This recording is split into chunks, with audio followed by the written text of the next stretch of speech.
नमस्कार मित्रहो, आपल्या या चॅनलवरती सहर्ष स्वागत आहे। महाराष्ट्र राज्यातील वर्ग 2 च्या जमिनी आणि भाडेपट्ट्याने प्रदान केलेल्या जमिनीचे रूपांतर वर्ग 1 मध्ये करण्यासाठी बंदी घालण्यात आली होती।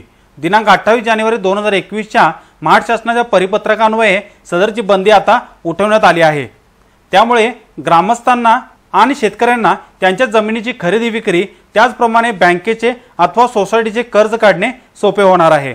आजच्या व्हिडिओमध्ये मी आपणास वर्ग 2 ची जमीन वर्ग 1 कशी करावी, अर्ज कसा करावा आणि लागणारी कागदपत्रे याची संपूर्ण माहिती आजच्या व्हिडिओमध्ये सांगणार आहे। तरी व्हिडिओ शेवटपर्यंत जरूर पहा। आपण जर या चॅनलवर नवीन असाल तर सबस्क्राइब बटनवर क्लिक करून या चॅनलला सबस्क्राइब करा। तर चला आजच्या व्हिडिओला सुरुवात करूया। महाराष्ट्र शासन महसूल व वन विभाग दिनांक 28 जानेवारी 2021 चे पत्र आहे। प्रति सर्व विभागीय आयुक्त 2 नंबर सर्व जिल्हाधिकारी। विषय पहा, प्रदान करण्यात आलेल्या शासकीय जमिनींचा धारणाधिकार रूपांतरित करण्याबाबत। संदर्भ 1 नंबर शासन अधिसूचना क्रमांक 8/3/2019, 2 नंबर शासन आदेश दिनांक 10/12/2020। शासनाने भाडेपट्ट्याने अथवा कब्जा हक्काने प्रदान केलेल्या शासकीय जमिनीचे भोगोडदार वर्ग 1 मध्ये रूपांतर करण्यासंदर्भात दिनांक 8/3/2019 च्या अधिसूचनेद्वारे महाराष्ट्र जमीन महसूल भोगोडदार वर्ग 2 आणि भाडेपट्ट्याने प्रदान केलेल्या जमिनीचे भोगोडदार वर्ग 1 मध्ये रूपांतरित करणे नियम 2019 प्रसिद्ध केले आहेत। तथापि संदर्भ क्रमांक 2 येथील दिनांक 10/12/2020 च्या आदेशान्वये या अधिसूचनेवर भोगोडदार वर्ग 2 जमिनीचे वर्ग 1 रूपांतरण करण्याच्या कार्यवाहीस स्थगिती देण्यात आली होती। 2 नंबर पहा, या संदर्भात शासन असे आदेश देत आहे की 10/12/2020 च्या आदेशान्वये देण्यात आलेली स्थगिती या आदेशान्वये उठवण्यात येत असून या आदेशाची अंमलबजावणी तात्काळ करावी। मान्य श्री रमेश चव्हाण, सहसचिव महाराष्ट्र शासन। आता आपण पाहूया वर्ग 2 जमिनींचे वर्ग 1 मध्ये रूपांतरण करता येते का, येत असेल तर ते कसे करता येते याची थोडक्यात आणि महत्त्वाची माहिती आपण घेऊया। यामध्ये आपण महाराष्ट्र शासनाचे वर्ग 2 च्या जमिनी वर्ग 1 मध्ये रूपांतर करण्याविषयी जे नियम प्रसिद्ध केलेले आहेत किंवा जे नियम बनवलेले आहेत त्याची थोडक्यात माहिती आपण आता घेणार आहोत। आपल्या सगळ्यांना कल्पना आहे की महाराष्ट्र जमीन महसूल अधिनियम हे जमिनी आणि एकंदर जमिनीशी निगडित महत्त्वाच्या बाबी या संदर्भात वेळोवेळी वापरल्या जातात आणि अत्यंत महत्त्वाच्या अशा तरतुदी महाराष्ट्र जमीन महसूल अधिनियम आणि त्या अंतर्गत बनवलेले नियम यामध्ये करण्यात आलेले आहे। आता महाराष्ट्र जमीन महसूल संविधान आणि त्यांचे कलम असे आहे 328, 329 या कलमानुसार राज्य शासनाला विविध बाबींकरिता आवश्यक असे नियम बनवायचे अधिकार मिळालेले आहेत। या अधिकारांचा वापर करून शासनाने किंवा राज्य शासनाने वेळोवेळी विविध नियम बनवलेले आहेत।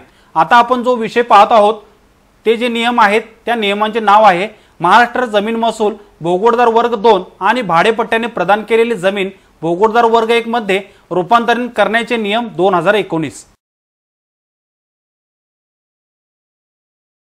हे नियम 2019 पासून लागू करण्यात आलेले आहेत।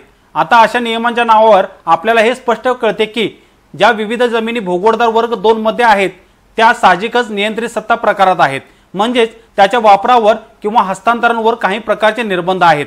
आणि अशा ज्या वर्ग 2 च्या जमिनी आहेत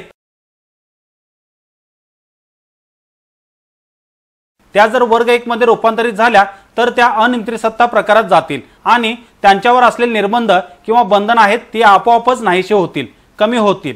या नियमामध्ये काही महत्त्वाच्या व्याख्या करण्यात आलेल्या आहेत। सगळ्यात पहिली व्याख्या आहे अधिनियम म्हणजे अधिनियम याचा अर्थ महाराष्ट्र जमीन महसूल संविधान होय। म्हणजे या नियमामध्ये जेव्हा अधिनियम हा शब्द वापरला जाईल त्याचा अर्थ आपण महाराष्ट्र जमीन महसूल संविधान असाच घेतला पाहिजे। पुढची महत्त्वाची व्याख्या आहे विकास आराखडा। आता विकास आराखडा याचा अर्थ महाराष्ट्र प्रादेशिक नगररचना नियम याचा तरतुदीनुसार करण्यात आलेला विकास आराखडा अशी त्याची व्याख्या आहे, असा त्याचा आपण अर्थ घ्यायचा आहे। आता MRDP म्हणजे महाराष्ट्र प्रादेशिक आणि नगररचना अधिनियम या अंतर्गत विविध क्षेत्रात विशेषतः नागरी क्षेत्राकरता विकास आराखडे बनवले जातात आणि त्या विकास आराखड्यानुसार तेथे विकासाला किंवा बांधकामांना परवानगी दिली जाते। हा जो विकास आराखडा आहे त्यानुसार त्या विभागातील पुढची सगळी विकासाची कामे होतात। पुढची महत्त्वाची व्याख्या म्हणजे प्रादेशिक योजना, त्याला म्हणतात रिजनल डेव्हलपमेंट प्लॅन। याचा अर्थ परत महाराष्ट्र प्रादेशिक आणि नगररचना अधिनियम या अंतर्गत बनवला गेला आहे। या नियमामध्ये भोगोडदार वर्ग 2 चे रूपांतर भोगोडदार वर्ग 1 मध्ये कसे करता येतात याविषयी विशेष तरतुदी करण्यात आलेल्या आहेत। त्यातली पहिली तरतूद अशी आहे की या तरतुदीप्रमाणे भोगोडदार वर्ग 2 धारक अधिकार किंवा भाडेपट्ट्याने प्रदान केलेल्या जमिनीचे भोगोडदार वर्ग 1 मध्ये रूपांतर करण्यासाठी अशा वर्ग 2 जमिनींचा धारक किंवा भाडेपट्टी धारक जो कोणी असतो तो जिल्हाधिकाऱ्यांकडे अर्ज करू शकेल।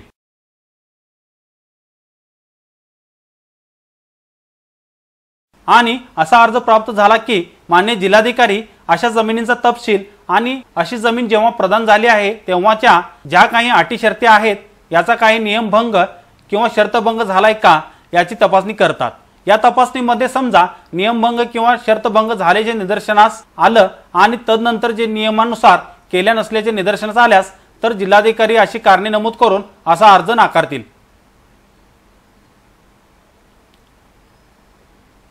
आता अशा तपासणीमध्ये समजा अटी आणि शर्तींचा भंग झाला नसल्याचे निदर्शनास आल्यास किंवा अटी शर्तींचा झालेला जो भंग आहे तो रितसर प्रोसेस पूर्ण करून नियमानुकूल करण्यात आला असेल आणि असे जर निदर्शनास आले तर मान्य जिल्हाधिकारी नियमाप्रमाणे अधिमूल्य याचे प्रदान शासनाला झाले की भोगोडदार वर्ग 2 किंवा भाडेपट्ट्या जमिनी आहेत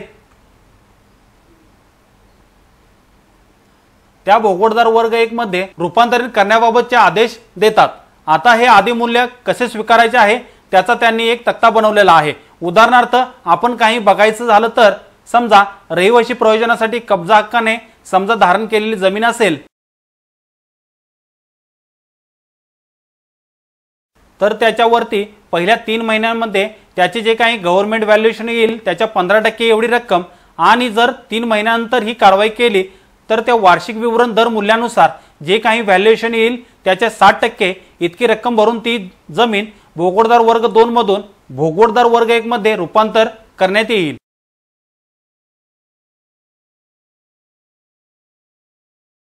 आता हा जो नियम आहे त्याचा फायदा मुख्यतः ज्या लोकांकडे अशा भोगोडदार वर्ग 2 च्या जमिनी आहेत आणि त्यांनी काही अटी शर्तींचा भंग केलेला नाही आणि असा भंग जर केलाच असेल तर तो नियमानुकूल करून घेतला आहे या लोकांना होणार आहे। सगळ्यात पहिले जर भोगोडदार वर्ग 2 ची जमीन असेल आणि शर्तींचा भंग नसेल तर तुम्ही थेट जिल्हाधिकारी यांच्याकडे अर्ज करू शकता। समजा तुमच्याकडे वर्ग 2 ची जमीन आहे आणि तुमच्याकडून काही अटींचा भंग झालेला आहे तर तो आधी तुम्हाला अटीभंग झालेला नियमानुकूल करून घ्यावा लागेल आणि मग जिल्हाधिकारी यांच्याकडे अर्ज करता येईल। अशा प्रकारे भोगोडदार वर्ग 2 चे जमीनधारक व भाडेपट्टीदार यांना आपापल्या जमिनी या भोगोडदार वर्ग 2 म्हणून भोगोडदार वर्ग 1 मध्ये रूपांतरित करता येते। जर आपणास हा व्हिडिओ आवडला तर नक्की लाईक करा आणि जास्तीत जास्त शेअर करा। धन्यवाद।